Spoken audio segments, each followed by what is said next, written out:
Yesterday we have discussed equity shares.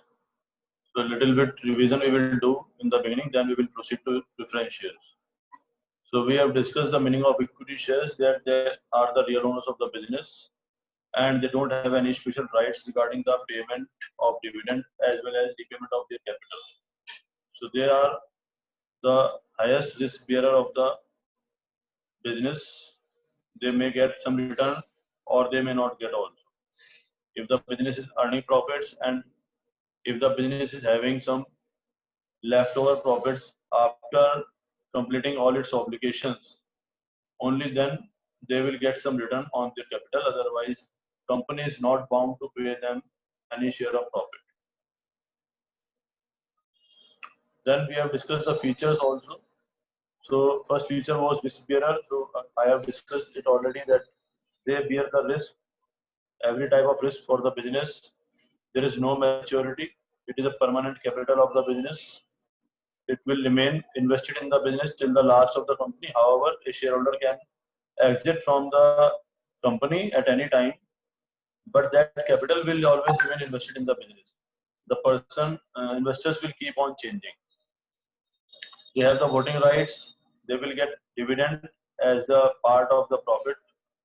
Then whatever amount they are investing, for that in return they will be getting dividend. Like we are investing in FD, then we are getting interest in return. Same way the shareholders are getting dividend.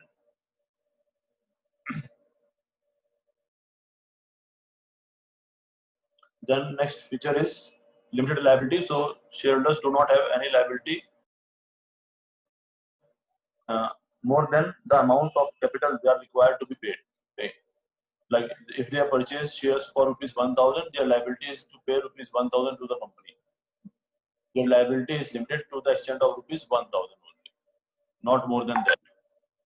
And because the income which they are getting, they will get in last after satisfying all the claims for interest, tax, for preference dividend. After that, they will be getting some share of profit. That's why they will get always some residual income. It is called residual income because they will get always share of profit in last. Next is merits of equity shares. So it is suitable for the investors who are willing to take higher risk, because ultimately when you take the higher risk, your return will also be high. Then it is benefit for the company that it has no obligation for payment of dividend. Like if they borrow, then the obligation is for both, for the payment of loan amount also and for the payment of interest also. They are bound to pay that on time. They can't say that we are not able to generate profits or we are not able to pay on time. It serves as a permanent capital for the company because they are not supposed to pay it back till the company went into liquidation. It provides creditworthiness to the company. Company's capital will create a strong financial base for the company, and the company can borrow on the basis of that financial strength. It does not carry any charge, so you don't require to give any security for collecting capital through equity shares. Means company doesn't require to give any security. But if the company is taking loan, obviously they have to give some assets as security to the lender. So it is the advantage to the company. And equity shareholders have the advantage of voting rights, means they can participate in the affairs of the business, in the decision-making process of the business. Limitations for the equity shares: it is not suitable for the person who needs stable income because it is a highly risky capital. Your capital may also vanish, or you may not be able to generate sufficient amount of profits on your amount investment. So if you want a stable income, then it is not an instrument for you. Cost of equity share is high because whatever profit company will be earning, that all profit will go to equity shares after satisfying all the claims. But as more and more equity shareholders will be there, your voting power, means effect of your voting power will get reduced. Your controlling power will get reduced. Lot of legal formalities are required for issuing equity shares. Like you have to issue prospectus also, then you have to file memorandum of association and article of association. you have to apply to the registrar of companies also. Then minimum subscription is also there. You have to get at least minimum number 90% of the applications. Only then you can issue the shares. Lot of legal formalities are there. But if you want to take a loan, only few legal formalities are there. You have to give the security, you have to complete the file, you have to show the profitability of your project, and the loan will get sanctioned within few weeks, or even few days. And sometimes company collected the capital, but they don't need that much fund. But now because it is a permanent capital, it cannot be returned. That's why in certain circumstances, company may become overcapitalized. The disadvantage of becoming overcapitalized is that uh, you will not be able to use that money properly, and you will not be able to generate sufficient amount of return on that money. However, you are supposed to pay sufficient amount of return to the shareholders, but you will not be able to generate. And sometimes when the money we have, it can be misused also. If it is not required, if it is not properly used for the purpose, then it can also be misused. So these all are the limitations of equity shares. These are the merits of equity shares we have discussed. If you are feeling any doubt regarding these points, you can ask first.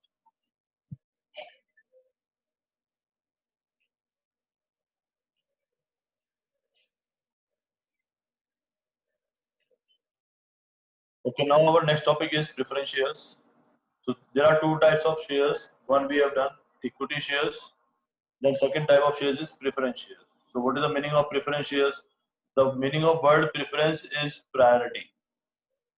So preference shares have two preferential rights over equity shareholders. So they have a right, they will get preference over the equity shareholders. For what they will get the preference? They will get the preference first, right to receive fixed rate of dividend before payment of dividend to equity shareholders. So before any dividend is paid to the equity shareholders, they will be paid their dividend. Means what? One is preference shareholder and one is equity shareholder. So first the company will pay dividend to the preference shareholder, and after paying dividend of preference shareholder, if some amount of profit is left, that profit will be going to the equity shareholder. The second thing is that their rate of dividend is fixed, but equity shares dividend is not fixed. It may fluctuate. It may be rupee 1 also, it may be rupees 100 also. But for preference shares, dividend amount is always fixed. Suppose 10% rate is there, so they will get always 10% on their capital. So, right to receive repayment of capital. Now, the second advantage of preference shares. Second advantage of preference shares is that if suppose company went into liquidation, means company now is about to close, then at the time of closure of the company, firstly the capital of the preference shares will be returned, and after repayment of the preference share capital, if company has funds, then only equity share capital will be refunded.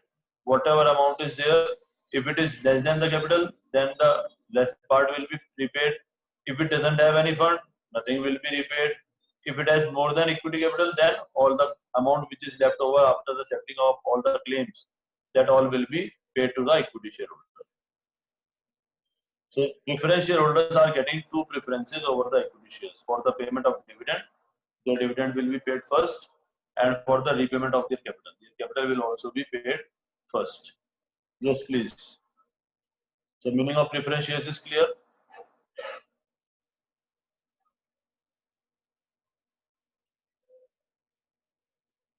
Okay, now coming to the features of preference shares. So first feature is dividend at a fixed rate. Right now I explained that their dividend rate is always fixed. Whenever company issue preference shares, at the time of issue of preference shares, company inform to the investor that we will be paying you this much dividend on these shares. It may be 10%, it may be 15%, it may be 12%, like bank FD. Whenever you are depositing money in a fixed deposit account, bank will always tell you in advance that you will get this and this amount of rate of interest, and the total amount will be this. So same is the case with preference shares. Okay. Same is the case with preference shares. They will also get a fixed rate of dividend. Then repayment of capital before equity share capital. Their capital will be repaid before the payment of equity share capital at the time of winding up of the company.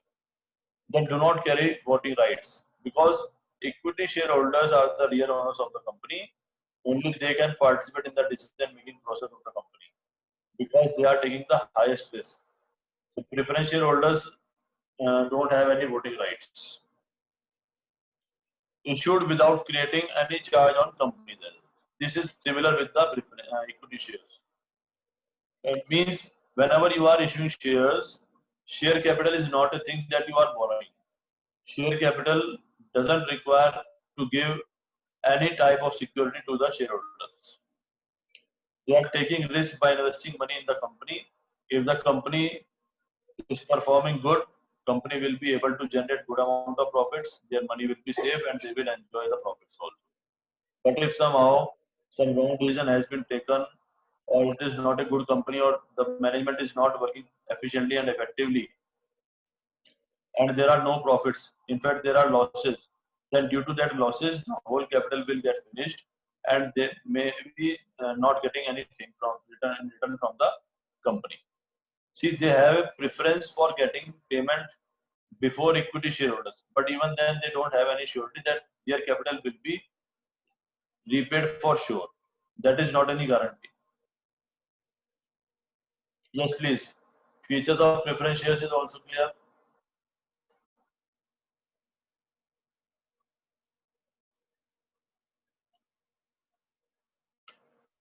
Okay. Now see merits of preference shares.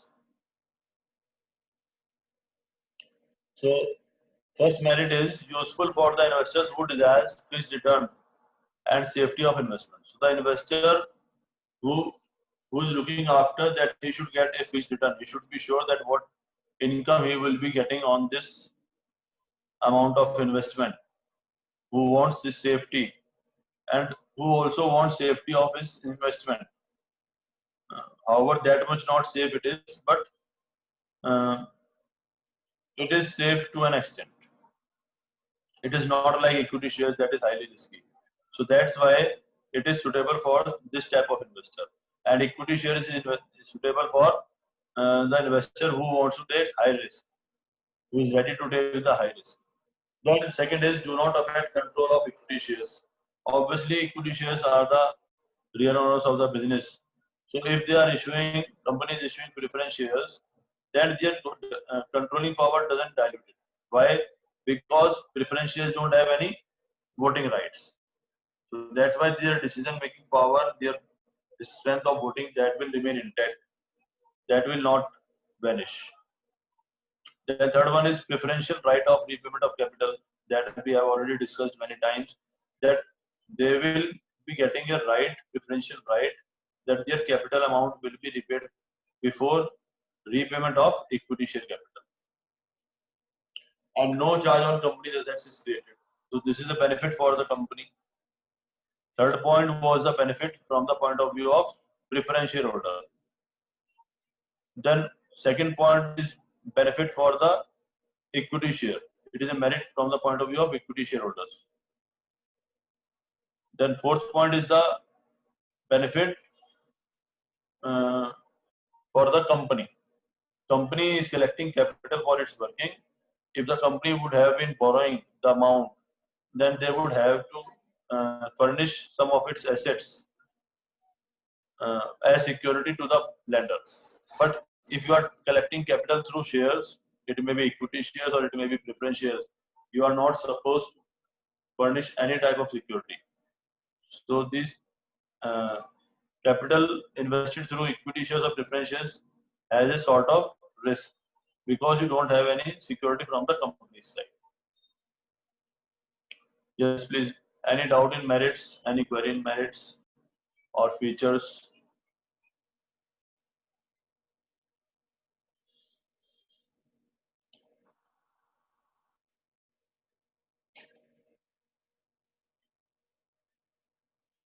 Okay.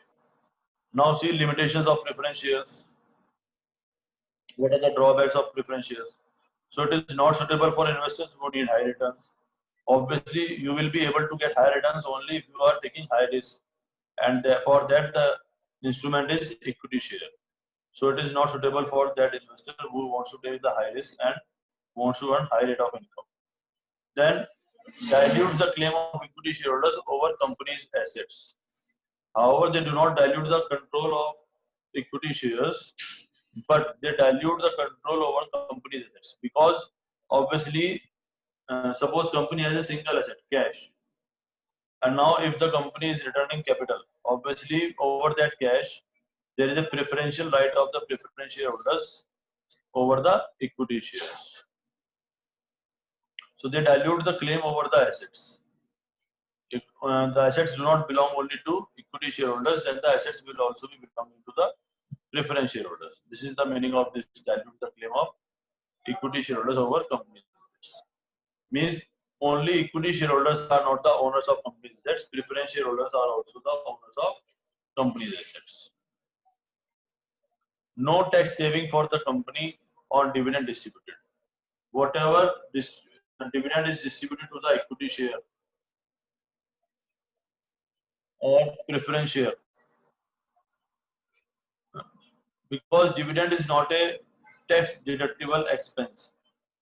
If you are preparing profit and loss account, in the morning we were discussing. So in the profit and loss account, you are writing all the expenses, and whatever expenses you are having, you are eligible to deduct all the expenses from your income. After that, you will get the net profit. So government will charge income tax on that net profit. But whatever net profit is there, after that net profit, after paying tax to the government, whatever amount of profit you are having, out of that profit, dividend is distributed. So that's why even if you are distributing dividend, you will not get any advantage of deducting it from your income to reduce your income. So that's why it is not making any tax saving. It is not saving the tax of the company. But in comparison to that, if you see interest, if you are paying interest, interest is treated like an expense, and you can simply charge that interest in your profit and loss account also. Means you can reduce your income if you are paying interest, and if your income will be reduced, obviously your will also reduce. Am I right?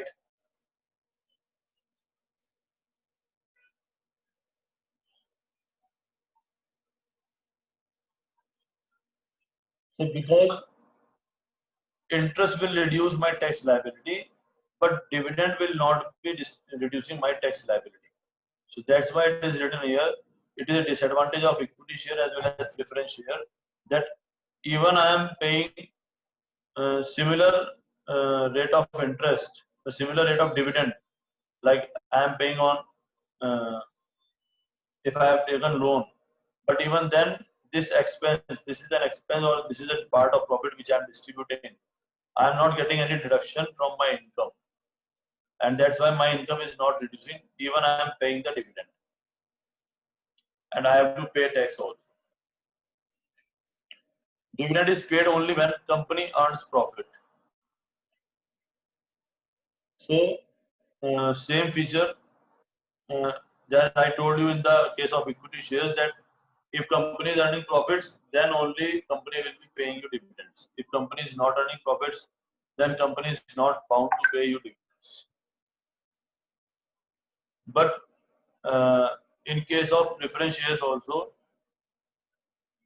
if company is earning profits, then only company will be paying you dividend. If company is not earning profits, then company is not liable to pay you dividend. It has some exception also that we will be covering later. Now next limitation is low rate of dividend. Now what is low rate of dividend? Because this point is mentioned from the point of view of equity shareholders. Because whosoever is taking higher risk, he will get higher return. Whoever taking less risk, he will be getting low rate of dividend. Because the risk bear by borne by preference shareholders is less than in comparison to the risk involved in preference equity shares. That's why the rate of dividend will always be lower than the rate of dividend which is paid to the equity shareholder. However, the rate of dividend is defined in advance in case of preference shares. It is not defined in the case of equity shares. Sometimes it looks like that equity shareholders will not be able to get good amount of profit on their investment. They are taking high risk, but the fact is that companies earns huge amount of profits. Out of that huge amount of profits, uh, company will pay dividend of preference shares, but after payment of dividend to the preference shares, there is a huge amount of profit left, and that belongs to the equity shareholders. So this point has been mentioned in comparison to the dividend which is paid to the equity shareholder. That's why it is said low rate of dividend. Otherwise, 12% per annum, 15% per annum, or 10% per annum is not a low rate of dividend. So that all we have done about the equity shares and preference shares. If you have any query, you can ask.